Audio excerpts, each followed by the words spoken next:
2022 अगले साल 5 राज्यों में होने वाले विधानसभा चुनाव को लेकर हर पार्टी तैयारी में जुट गई है।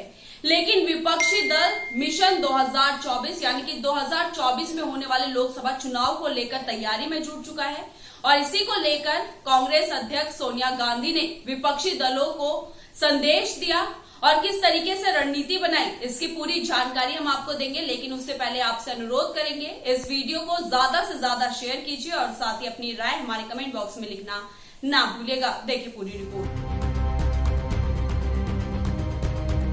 कांग्रेस अध्यक्ष सोनिया गांधी ने शुक्रवार को विपक्षी दलों से 2024 के लोकसभा चुनाव के लिए एकजुट होने का आह्वान किया और कहा कि देश की संवैधानिक प्रावधानों और स्वतंत्रता आंदोलन के मूल्यों में विश्वास रखने वाली सरकार के गठन के लिए विपक्ष की पार्टियों को अपनी विवशताओं से ऊपर उठना होगा।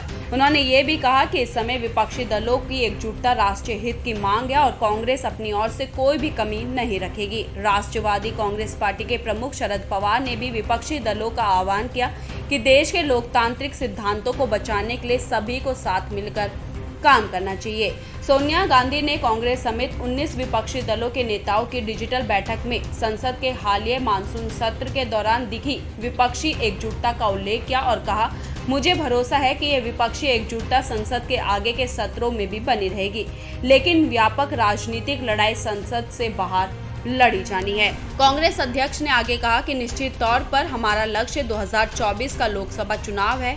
हमें देश को एक ऐसी सरकार देने के उद्देश्य के लिए व्यवस्थित ढंग से योजना बनाने की शुरुआत करनी है जो स्वतंत्रता आंदोलन के मूल्यों और संविधान के सिद्धांतों और प्रावधानों में विश्वास करती हो।